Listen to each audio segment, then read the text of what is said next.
టీశాట్ ప్రేక్షకులకు నమస్కారం.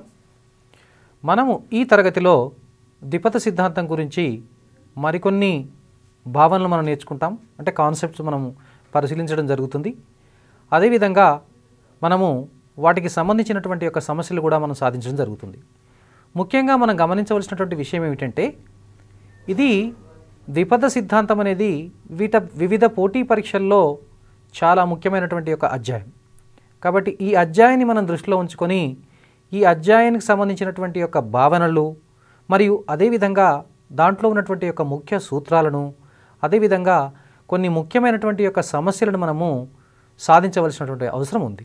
వాటిని సాధించినట్లయితే వివిధ పోటీ పరీక్షల్లో వచ్చేటటువంటి యొక్క సమస్యలను మనము చాలా సులభంగా చేయడానికి అవకాశం ఉంటుంది. కాబట్టి ఈరోజు మనము ఈ ఎపిసోడ్లో మనం మరికొన్ని సమస్యలను మనము పరిశీలిద్దాం.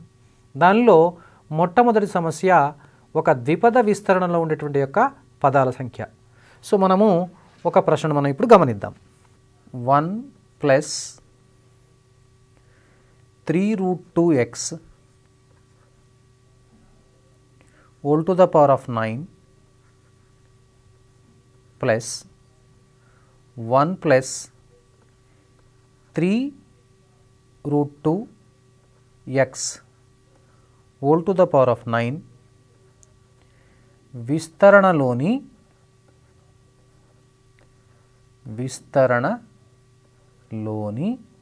శూన్యేతర పదాల సంఖ్య.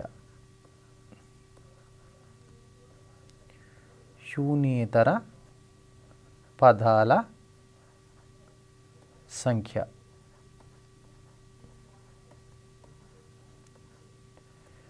దీనిలో మొదటి answer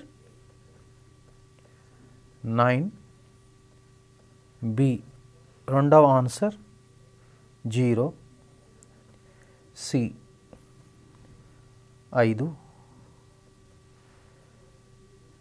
D 10. x whole to the power of 9 plus 1 - 3√2x whole to the power of 9 విస్తరణలోని శూన్యేతర పదాల సంఖ్య కనుక్కోవాలి. అంటే విడివిడిగా ఇచ్చినప్పుడు x + y whole to the power of n రూపంలో ఉన్నట్లయితే పదాల సంఖ్యను మనం n+1 అనే సూత్ర సాయంతో చేయొచ్చు. ఆ విధంగా కాకుండా ఇప్పుడు ఇచ్చినటువంటి యొక్క సమస్యను కనుక మనం పరిశీలించినట్లయితే ఆ సమస్య x + a whole to the power of n plus x - a whole to the power of n రూపంలో ఉంది. కాబట్టి ఇప్పుడు దీన్ని మనము సాధించాలంటే ఒక షార్ట్కట్ను మనం గుర్తుపెట్టుకోవాల్సిన అవసరం ఉంది. కాబట్టి మొదట మనం ఆ షార్ట్కట్ను రూపొందించుకొని ఈ సమస్యను మనం సాధించడానికి ప్రయత్నం చేద్దాం. x + a whole to the power of n plus x - a whole to the power of n విస్తరణలోని పదాల సంఖ్య. దీంట్లో కనుక్కోవాలంటే ఇప్పుడు మనం మొట్టమొదట దీని యొక్క మనము ఘాతాన్ని పరిశీలించాలి. అంటే ఘాతం అంటే ఇక్కడ చూడండి, n అనేది సరి సంఖ్యనా బేస్ సంఖ్యనా? ఇప్పుడు n సరి సంఖ్య అయితే, అదేవిధంగా ఇక్కడ n బేసి సంఖ్య అయితే అప్పుడు మనకు పదాల సంఖ్య ఏ విధంగా కనుక్కోవాలో ఒకసారి పరిశీలిద్దాం. n గనక సరి అయితే పదాల సంఖ్యకు సూత్రం ఏమిటంటే, ఇక్కడ మనం గుర్తుపెట్టుకోవాల్సింది పదాల సంఖ్యకు n సగం చేసి అంటే n/2 + 1 ఇది పదాల సంఖ్యకు సమానము. n గనక బేస్ సంఖ్య అయితే n + 1/2.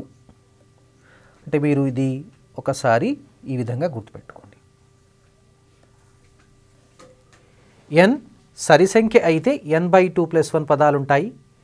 n కనుక బేస్ సంఖ్య అయితే n + 1/2 పదాలు ఉంటాయి. కాబట్టి ఒకసారి మనం ఇచ్చినటువంటి యొక్క సమస్యను గమనించినట్లయితే n = 9. ఇది మనకు బేసి అని తెలుసు. ఇది బేసి కాబట్టి ఇప్పుడు మనం ఉపయోగించవలసినటువంటి యొక్క సూత్రం ఏమిటంటే, మనము ఈ సూత్రాన్ని ఉపయోగించాలి. అంటే n + 1/2. కాబట్టి పదాల సంఖ్య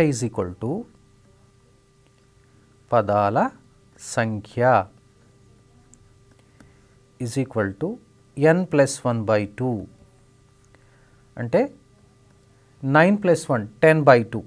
10/2 అంటే 5 పదాలు ఉంటాయండి. So C is the right option. So ఈ విధంగా మనం సమస్యను సాధించవచ్చు.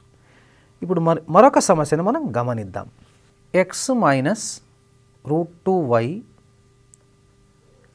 whole to the power of 100 plus x plus √2y whole to the power of 100 విస్తరణలోని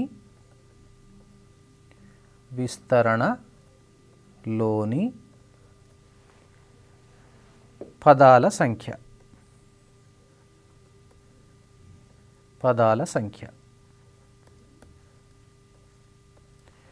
ఒకసారి మనము దీని యొక్క జవాబులను పరిశీలిద్దాం, ఆప్షన్స్ను పరిశీలిద్దాం. 38, 51, 101, D 98.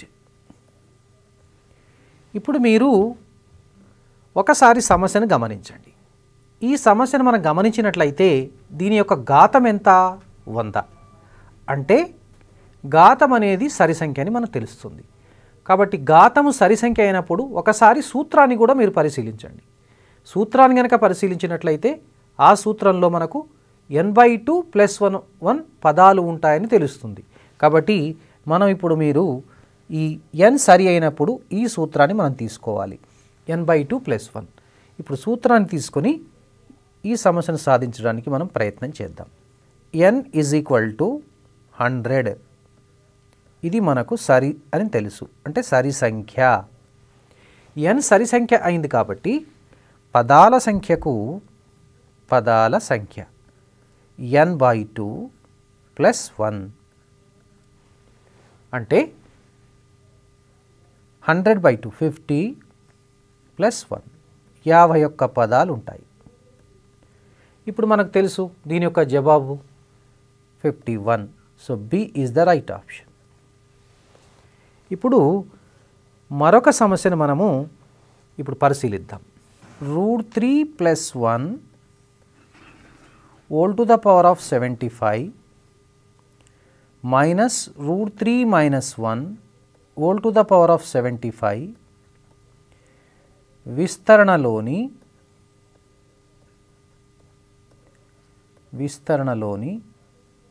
పదాల సంఖ్య.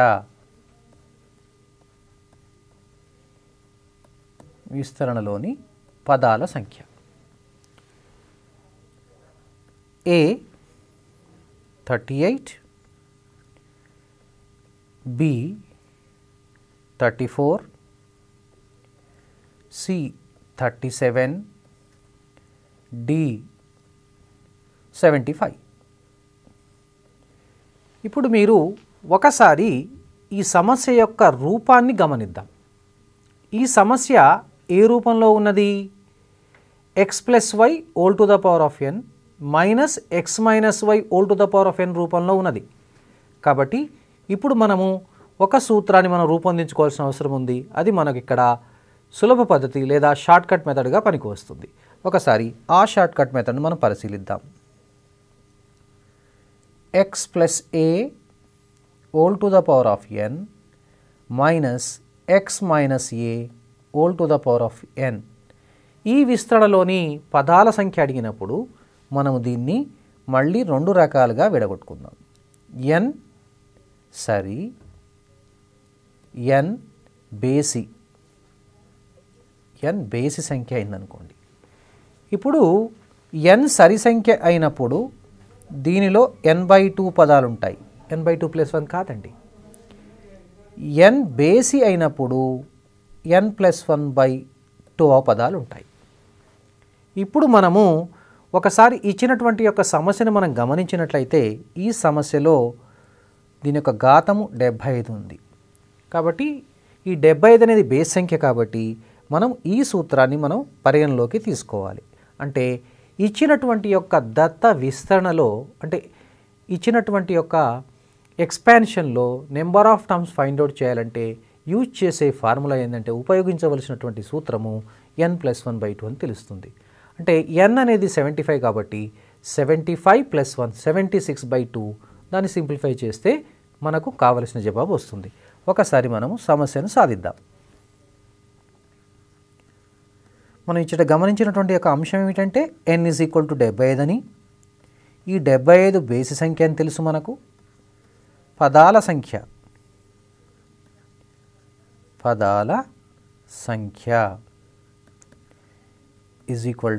n+1/2 అంటే 76/2 238. So what is the right option? ఇక్కడ మనకు తెలుసు ఏ రైట్ ఆప్షన్. సో ఈ విధంగా మనము పోటీ పరీక్షల్లో కూడా మనం ఈ విధంగా గుర్తుపెట్టుకొని చేస్తే బాగుంటుంది. అంటే సాధారణంగా వీటిని మనము ఈ సూత్రాలను మీరు గుర్తుపెట్టుకోవాలి. గుర్తుపెట్టుకుంటే సమస్యలు మనం చాలా సులభంగా చేయడానికి అవకాశం ఉంది. 1 + x ⁴ 2n మరియు 1 + x ⁴ 2n - 1 విస్తరణలోని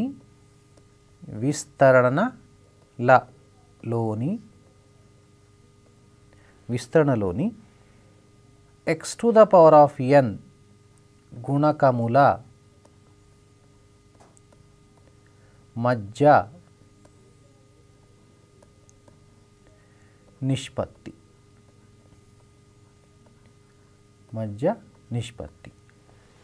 సో ఇదొక సమస్య. ఇప్పుడు దీని యొక్క జవాబు చూద్దాం. A 1:2, B 3:2, C 3:1, D 2:1. ఇప్పుడు మనము ఈ సమస్యను సాధించాలంటే మొట్టమొదట మనకు ప్రస్తారాలలో యొక్క భావన మనకు అర్థం కావాలి. ఆ ప్రస్తారాల యొక్క సూత్రం మనకు తెలిసినట్లయితే, అంటే పర్మిటేషన్స్ యొక్క సూత్రాలు తెలిసినట్లయితే, ఫార్ములాలు తెలిసినట్లయితే ఈ సమస్యలో కొంత భాగాన్ని మనం సాధించగలుగుతాం. అదేవిధంగా మనము గతంలో పాఠ్యాంశంలో చర్చించుకున్నట్టు బైనామియల్ థియరంలో ద్విపద సిద్ధాంతంలో 1 + x ⁴n n అనేది ధనపూర్ణాంకమైనప్పుడు ఆ విస్తరణను మనం ప్రామాణిక రూపము స్టాండర్డ్ ఫామ్ అంటామని తెలుసుకున్నాం కదా. దానిలో x⁴n గుణకం కనుక్కోవడానికి ఏదైనా ఫార్ములా ఉందా? x⁴n గుణకం కనుక్కోవడానికి మనకు సూత్రం ఉందండి. ఎలా అంటే ఇప్పుడు x⁴r గుణకం ఉందనుకోండి, దాన్ని NCR అంటారు. కాబట్టి ఆ సూత్రాన్ని మనం ఒకసారి గుర్తుకు తెచ్చుకొని జ్ఞప్తికి తెచ్చుకొని తర్వాత ఈ సమస్యను సాధించడానికి మనం ప్రయత్నం చేద్దాం. కాబట్టి ఒకసారి ఆ సూత్రాన్ని మనం గుర్తు తెచ్చుకుందాం. 1 + x ⁴n ప్రామాణిక రూపము స్టాండర్డ్ ఫామ్లో x⁴r గుణకము అంటే కోఎఫిషియంట్ ఆఫ్ x⁴r NCR. ఇంగ్లీష్లో x⁴r కోఎఫిషియంట్ అంటారండి, అది సరి NCR దట్ ఈస్. సో ఇప్పుడు మనము ఇక్కడ 1 + x ⁴2nలో x⁴n గుణకము రాయొచ్చు దీని ఆధారంగా. అదేవిధంగా 1 + x ⁴2n - 1 విస్తరణలో కూడా x⁴n గుణకము రాయొచ్చు. తర్వాత వాటి మధ్య నిష్పత్తి అంటే ఆ రెండింటిని భాగాహారం చేయటమే కదండి. కాబట్టి ఫస్ట్ మొట్టమొదట మొదటి విస్తరణలో x⁴n గుణకము, రెండవ విస్తరణలో x⁴n గుణకాన్ని మనం కనుక్కుందాం. 1 + x ⁴2nలో x⁴n గుణకము 2n. ఒకసారి ఈ ఫార్ములాను మీరు గమనిస్తూ ఉండండి. n స్థానములో 2n CR. కాబట్టి CN. ఇప్పుడు మీరు రెండవ విస్తరణలో x⁴n గుణకాన్ని మీరు ఊహించగలుగుతారు.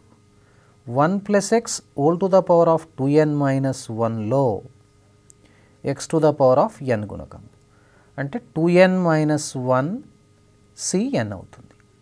ఇప్పుడు మనం కనుక్కోవాల్సింది ఏంటండి, వీటి మధ్య నిష్పత్తి. అంటే మనకు కావాల్సింది 2n cn is to 2n minus 1 cn. ఇప్పుడు ఒకసారి NCR సూత్రాన్ని చూద్దాం. NCR అంటే n factorial by n minus r factorial into r factorial. ఇది ప్రాథమిక సూత్రం అండి. ఇది NCRకు సూత్రం. ఇది గుర్తుపెట్టుకోండి. ఇప్పుడు మనము ఈ ప్రకారం ఇప్పుడు మళ్ళీ ఈ సూత్రం ఆధారంగా ఈ సమస్యను మనం సాధించడానికి ప్రయత్నం చేద్దాం. దీన్ని మనము 2n factorial by n factorial into n factorial is equal to నిష్పత్తి is to 2n minus 1 factorial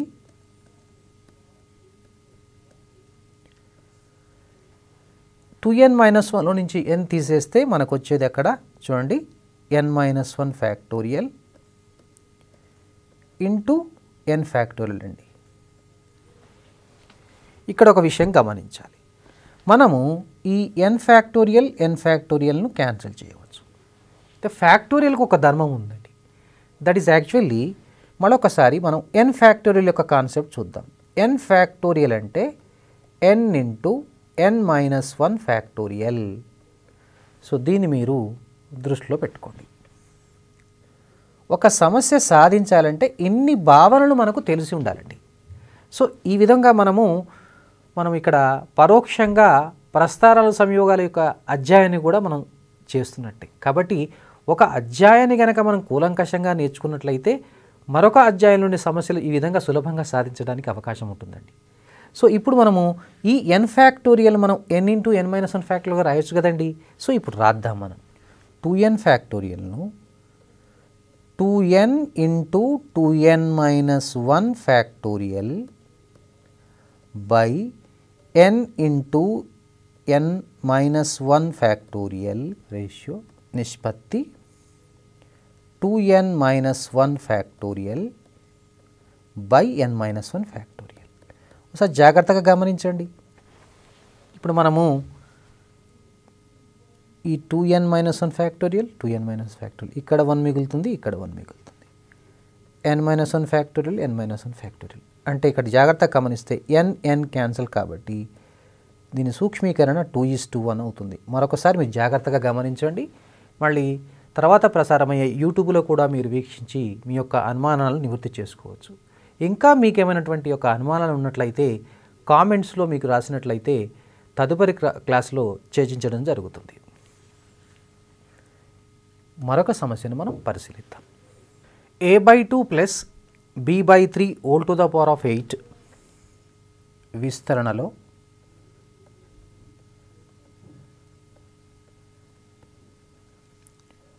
మధ్య పదము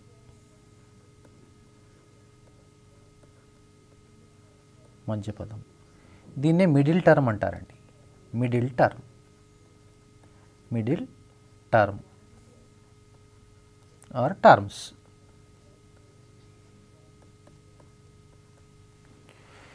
ఇప్పుడు మనము ఈ విస్తరణలో మధ్యపదం కనుక్కోవాలి. అంటే సాధారణంగా ఆప్షన్స్ ఇస్తారండి మీరు. సరే మనం సమస్యను సాధించాలి కాబట్టి సమస్య పైన కేంద్రీకృతం చేద్దాం మనం. ఇప్పుడు మనము a/2 plus b/3 whole to the power of 8 విస్తరణలో మధ్యపదాన్ని కనుక్కోవాలి. ఈ మధ్యపదం కనుగొనే ముందు మనం ఒకసారి ఈ మధ్యపదానికి సంబంధించినటువంటి యొక్క కాన్సెప్ట్ భావనను ఒకసారి మనం జ్ఞప్తికి తెచ్చుకుందాం. దాన్ని ఒకసారి మనం పరిశీలిద్దాం. ఇక్కడ x plus y whole to the power of n అనే విస్తరణలో మధ్యపదము అంటే మిడిల్ టర్మ్ మధ్యపదము మిడిల్ టర్మ్. దీన్ని కూడా మనము రెండు సందర్భాల్లో కనుక్కోవడం జరుగుతుంది. ఒకటి ఏమిటంటే n సరి n బేసి. n సరి అయితే ఒకటే ఒక మధ్య పదం ఉంటుందండి. అదేమిటంటే n/2 + 1వ పదము. అంటే ఆ విస్తరణలో n/2 + 1వ పదము అంటే n/2 + 1th టర్మ్ అవుతుందండి. n బేసి అయినప్పుడు n + 1/2 అండ్ n + 3/2 పదములు 2 పదాలు అవుతాయి. కాబట్టి ఇక్కడ కూడా ఘాతాలు చూసుకోవాలి. ఇది మీరు గుర్తుపెట్టుకోండి. ఈ 2 అంశాలను మీరు దృష్టిలో పెట్టుకోవాలి. ఇప్పుడు మనం సమస్యను సాధించడానికి ప్రయత్నం చేద్దాం.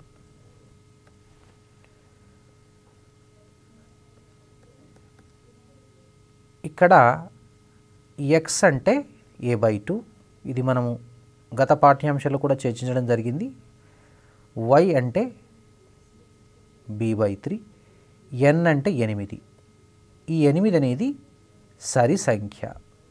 8 సరి సంఖ్య కాబట్టి దీనికి ఎన్ని మధ్య పదాలు వ్యవస్థితమవుతాయి? How many middle terms does it have? అంటే it has only 1 middle term. కాబట్టి దీనికి ఒకటే ఒక మధ్య పదం ఉంటుంది. అది మనం కనుక్కోవాలంటే ఒకసారి మనం ఈ సూత్రాన్ని గమనించాలి. ఇప్పుడు n సరి అయింది కాబట్టి మధ్య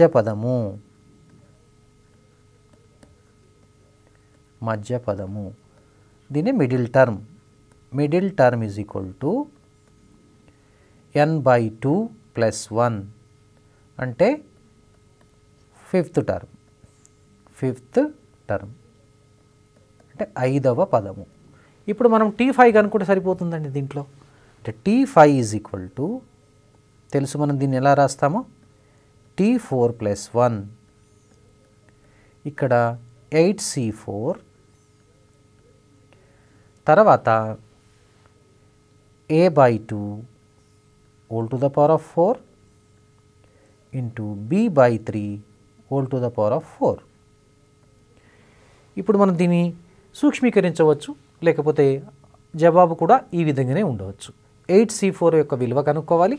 అంటే దాన్ని మీకు నేను సూక్ష్మీకరణ మీరు చేయడానికి ప్రయత్నం చేయండి. 8 × 7 × 6 × 5 by 4 × 3 × 2 × 1 into 1/2 power 4 అంటే 1/16 into 1/3 power 4 1/81 into a/4 b/4 వస్తుంది.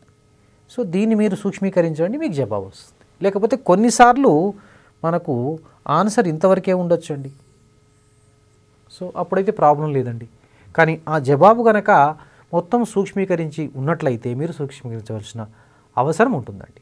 లేకపోతే ఇంతవరకే మనం జవాబుగా తీసుకోవచ్చు. సో మరొక సమస్యను మనం గమనిద్దాం. x + 1/x whole to the power of 2n విస్తరణలో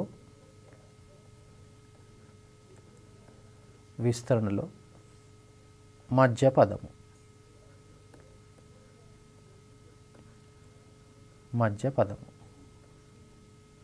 The middle term of the expansion x + 1/x whole to the power of 2n. దీనిలో మనం మధ్యపదం కనుక్కోవాలి. దీనిలో మధ్యపదం కనుక్కోవాలంటే ఫస్ట్ మనం ఘాతాన్ని పరిశీలించాలి కదండి. ఒకసారి ఇక్కడ ఘాతాన్ని చూసినట్లయితే 2n అనేది మీరు గమనించాలి, సరి సంఖ్య యొక్క లేదా the set of even numbers, సరి సంఖ్య సమితి యొక్క సాధారణ రూపం 2n రూపంలో ఉంటుందండి. దాని సమితి నిర్మాణ రూపంలో రాసినట్లయితే, సెట్ బిల్డర్ ఫామ్లో రాసినట్లయితే 2n ఉంటుందండి. అదే ఆడ్ నెంబర్ అయితే 2n + 1.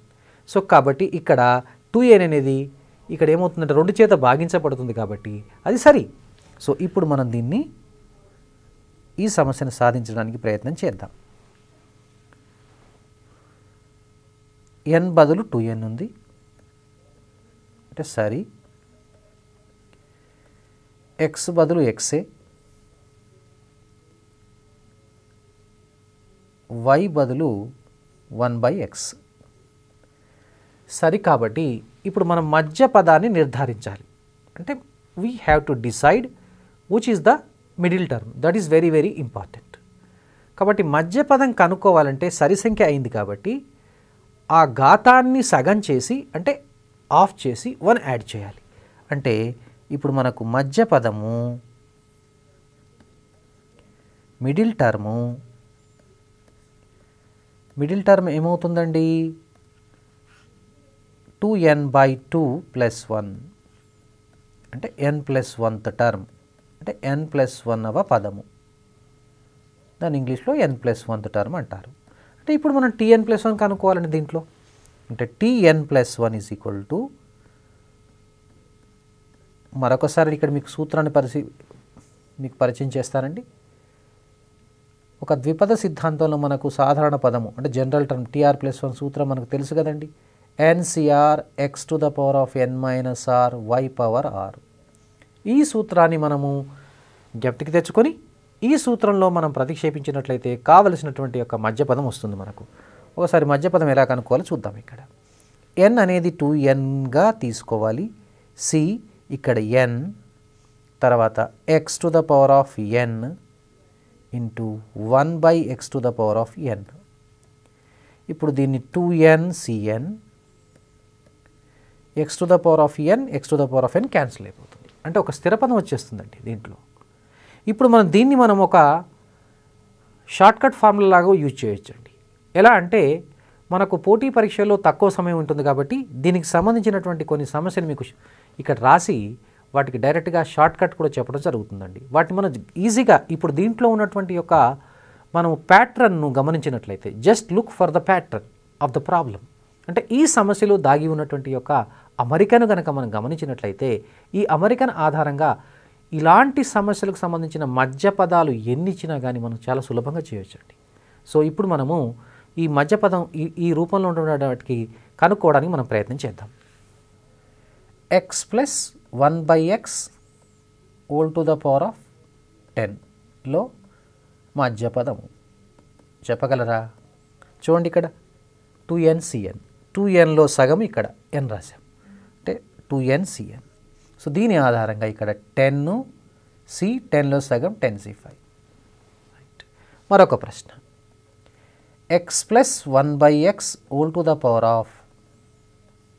20లో మధ్య పదము చెప్పగలరా? Yes, you are correct, 20c10. అదేవిధంగా x + 1/x ⁴ 100లో మధ్య పదం చూడండి 100c50. సో ఈ విధంగా మనం రాయొచ్చు. అదేవిధంగా కొంత ఏమన్నా క్లిష్టంగా ఇవ్వడానికి కూడా సమస్య అవకాశం ఉంటుందండి. సో అలాంటి సందర్భంలో మనం ఎలా చేయాలో దానికి కూడా ఒక సూత్రీకరణ చేసి మనం చిన్న ప్రయత్నం చేద్దాం. అంటే ఉదాహరణకు ఇప్పుడు మనకు ఇలాంటి సమస్యను తీసుకుందాం. ax + 1/bx ⁴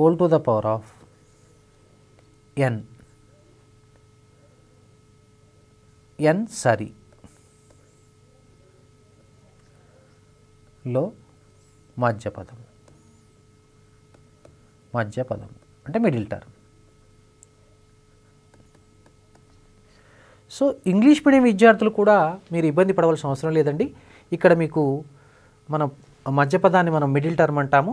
అదే ఇక్కడ ఈ ఎక్స్పాన్షన్లో మిడిల్ టర్మ్ ఫైండ్ అవుట్ చేయాలండి. అంటే how to find out the middle term of the expansion ax + 1/bx ⁴ n. మీరు దీన్ని జాగ్రత్తగా గమనిస్తే మీరు కూడా ఇంగ్లీష్ మీడియం విద్యార్థులు కూడా దీన్ని ఫాలో కావచ్చు. ఇప్పుడు దీన్ని ఎలా గుర్తుపెట్టుకోవాలి? సో మధ్య పదము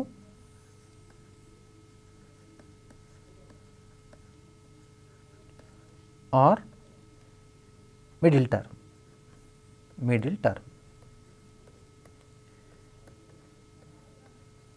చూడండి ఇక్కడ n సరి సంఖ్య కాబట్టి n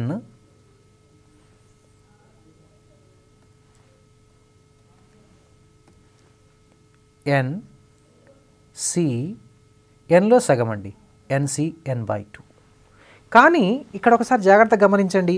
ఎందుకంటే ఈ సమస్యలను మనం ఒకసారి చూస్తూ ఈ సమస్యకు పోల్చుకున్నట్లయితే ఇక్కడ x గుణకం a ఉంది, ఇక్కడ x గుణకం b ఉంది. కాబట్టి ఇక్కడ వచ్చే అవకాశం ఏంటంటే ఇక్కడ చూడండి ఎన్లో నుంచి n/2 తీసేస్తే n/2నే వస్తుంది. a to the power of n/2 మళ్ళీ 1/b to the power of n/2 వస్తుంది కాబట్టి దీన్ని మనము ఈ విధంగా రాయొచ్చు a/b all to the power of n/2.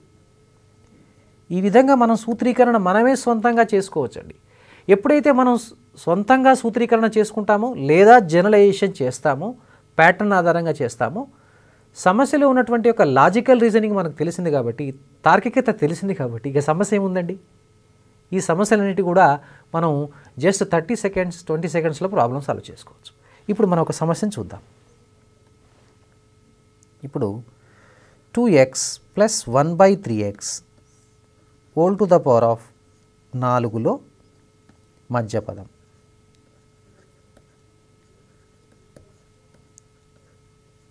ఈ సమస్యను మనము చాలా సులభంగా చేయొచ్చండి. ఎలా అంటే చూడండి, 4c2 ఇక్కడ 2 ఉంది, బై రాయండి, ఇక్కడ 3 whole to the power of 2. దీన్ని సూక్ష్మీకరించు, ఎందుకంటే చాలా సులభంగా ఇక్కడ 4c3 విలువను మనం చాలా సులభంగా కనుక్కోవచ్చండి. అదేవిధంగా 2/3 హోల్ స్క్వేర్ యొక్క విలువ కూడా చాలా సులభంగా కనుక్కోవచ్చు. కాబట్టి ఇక్కడ తప్పనిసరిగా మనకు ఆప్షన్స్లో ఒక మనకు p/q రూపంలో ఉన్నటువంటి యొక్క సంఖ్యని ఇవ్వడం జరుగుతుంది. కాబట్టి చూద్దాం. ఈ 4c2 అంటే దీన్ని మనము 4 × 3/2 × 1 ఇంటూ 4/9. ఇప్పుడు మనము 3 1 జా 3, 2 2 జా, ఆన్సర్ ఇక్కడ 8/3 వస్తుందండి. సో ఆప్షన్ 8/3 ఉంటుంది. సో ఇలాంటి సమస్యలు కూడా చేయొచ్చండి. అంటే మీరు ఒకసారి గమనించండి, ఈ రూపంలో ఉన్నటువంటి యొక్క సమస్యలనే కాకుండా ఇప్పుడు మనం ఈ రూపంలో ఉన్నటువంటి యొక్క సమస్యలు కూడా మనం చేయవచ్చు. వాటిని గుర్తుపెట్టుకోవాలంటే ఇది సూత్రం. ఇది n గనక సరి సంఖ్య అయినప్పుడు మనకు ఈ విధంగా వస్తుంది. సో ఇలాంటి సమస్యలు మనకు ఈ పోటీ పరీక్షలో రావడానికి అవకాశం ఉంది. కాబట్టి వీటిని జాగ్రత్తగా గమనించి మరికొన్ని సమస్యలు మీరు సొంతంగా చేయడానికి ప్రయత్నం చేయండి. 2x minus 1/3x whole to the power of 10 విస్తరణలో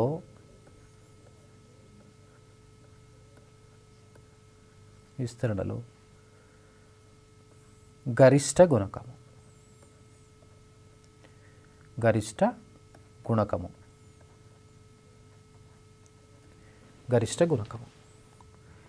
ఇప్పుడు the largest coefficient in the given expansion 2x minus 1/3x whole to the power of 10 అండి. లార్జెస్ట్ కోఎఫిషియంట్ అంటారు. అంటే గరిష్ట గుణకం కనుక్కోవడానికి కూడా ఒకసారి మనము దీనికి ఉన్నటువంటి ఒక భావనను ఒకసారి మనం అర్థం చేసుకొని తర్వాత మనము అంటే after getting the concept of this largest coefficient it had better to solve this problem. ఈ సమస్యను చేస్తే బాగుంటుంది. సో ఆ సమస్యను మనం ఎలా చేయాలో చూద్దాం ఒకసారి. దీంట్లో ఉన్న కాన్సెప్ట్ ఏంటి? 1 + x whole to the power of nలో n సరి అయితే, సాధారణంగా మనకు పరీక్షలో n సరి ఇవ్వబడుతుందండి. n సరి అయితే గరిష్ట గుణకము లార్జెస్ట్ కోఎఫిషియంట్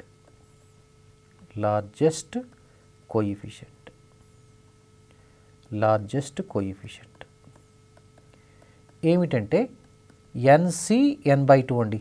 మనకు అడిగింది గుణకం కాబట్టి nc n/2. ఇప్పుడు మనకి ఇక్కడ దీంట్లో కనుక్కోవాల్సింది ఏమిటంటే అదేవిధంగా దీన్ని మరొక సూత్రంగా రాసుకోవచ్చు. ఎలా అంటే ax ± 1/bx whole to the power of nలో లార్జెస్ట్ కోఎఫిషియంట్ అంటే గరిష్ట గుణకము.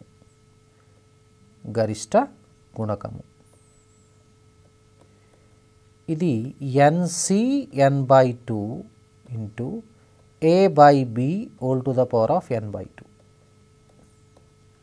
కాబట్టి దీన్ని కూడా మీరు ఒక సూత్రంలాగా గుర్తుపెట్టుకోండి.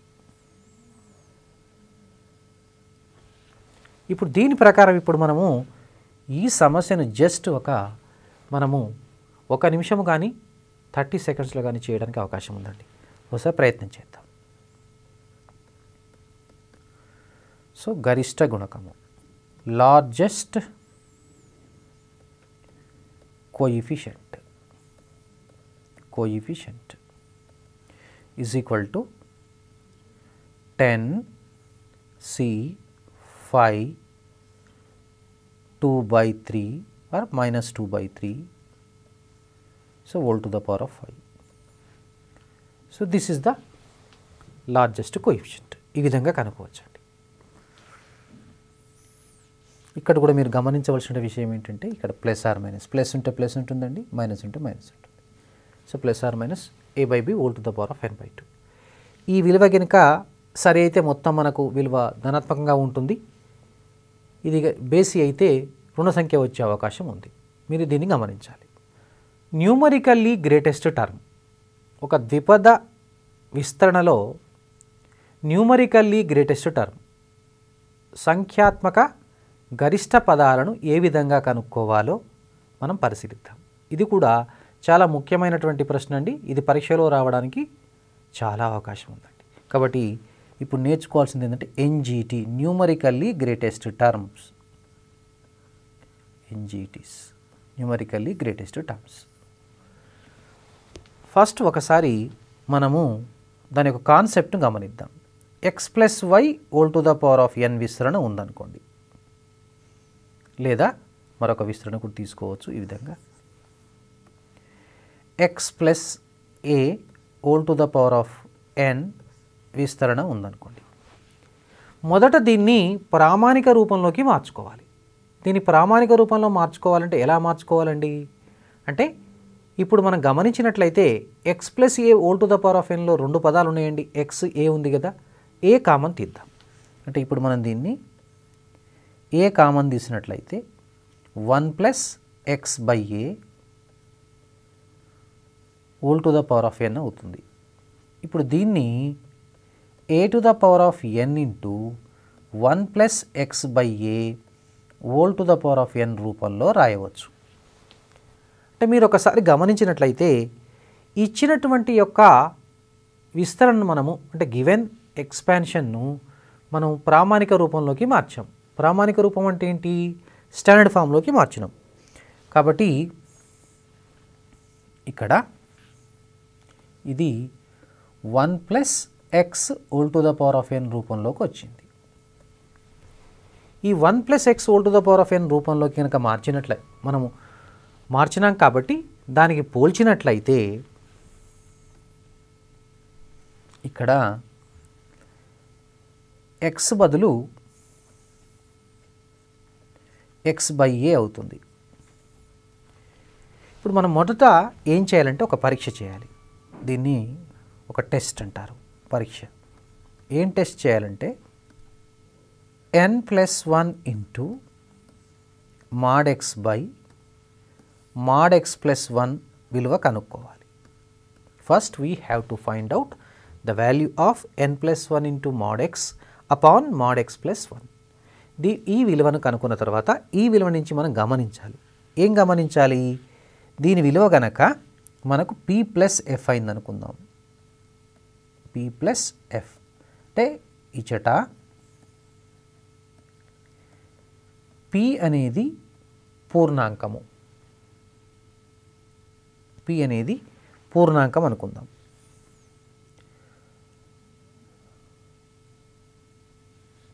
z+1 పూర్ణాంకం అనుకుందాం. f అనేది 0 less than f, f less than 1 అంటే f అనేది ఫ్రాక్షన్, దశాంశ భిన్నం కావచ్చు, ఫ్రాక్షన్ కావచ్చు. ఈ విధంగా అయితే దీనికి ఒకే ఒక ఎన్జిటి వ్యవస్థితం అవుతుంది, న్యూమరికల్లీ గ్రేటెస్ట్ టర్మ్ ఉంటుంది, ఓన్లీ 1. సో అదేంటంటే ఓన్లీ 1, ఒకటి, that is tp+1. tp+1. Next దీని విలువ కనుక n+1 into mod x by mod x+1 కనుక p అయితే, అంటే డైరెక్ట్గా p పూర్ణాంకం అయితే p పూర్ణాంకము. అయితే ఇక్కడ 2 NGTs 2 ఉంటాయి, 2 ఒకటి ఏంటంటే TP, ఇంకొకటి TP+1, TP+1. P దాని తర్వాత యొక్క పదం కూడా న్యూమరికల్లీ గ్రేటెస్ట్ టర్మ్ అవుతుంది. కాబట్టి ఇప్పుడు మనము ఈ NGT న్యూమరికల్లీ గ్రేటెస్ట్ టర్మ్స్ కనుక్కోవాలంటే, సంఖ్యాత్మక గరిష్ట పదాన్ని కనుక్కోవాలంటే చాలా ఇంపార్టెంట్ ఏంటంటే మీరు గమనించవలసింది దీన్ని కనుక్కోవడం. మొట్టమొదట ప్రాథమికంగా మనం చూసుకోవాల్సింది ఏంటంటే ఇచ్చినటువంటి ప్రశ్న ప్రామాణిక రూపంలో ఉన్నదా. ప్రామాణిక రూపంలో ఉంటే పర్వాలేదండి, దాన్ని మనం డైరెక్ట్గా చేయొచ్చు. ప్రామాణిక రూపంలో లేకపోతే దాన్ని ప్రామాణిక రూపంలో రాసుకోవాలి. అంటే స్టాండర్డ్ ఫామ్లో లేకపోతే స్టాండర్డ్ ఫామ్లో రాసుకున్న తర్వాత మాత్రమే సమస్యను మనం సాధించాలి. ఇప్పుడు మనం ఒక సమస్యను మనం గమనిద్దాం. 1 + 4x to the power of 8 విస్తరణలో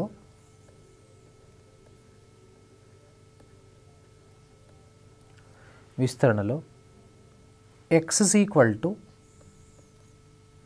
1/3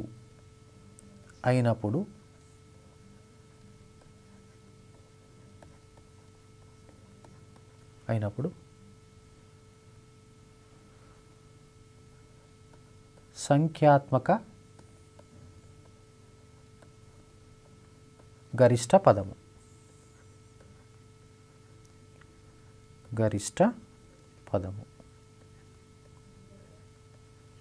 ఇప్పుడు మనం కనుక్కోవాలి.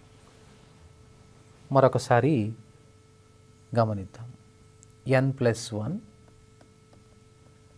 mod x by mod x+1 దీన్ని గమనించాలి. దీనికి మనకు 2 అంశాలు ఉంటాయండి. ఒకటి ఏంటి p+f, ఇంకొకటి p. దీన్ని బట్టి మనము నిర్ధారించాలి. కాబట్టి ఈ సమస్యలో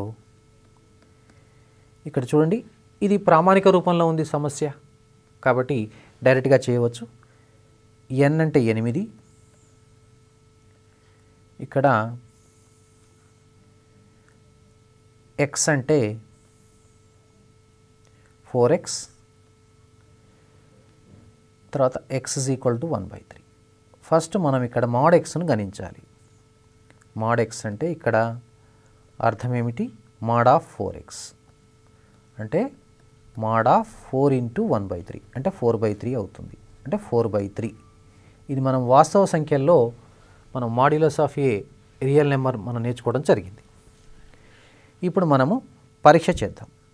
n+1 × mod x by mod x+1.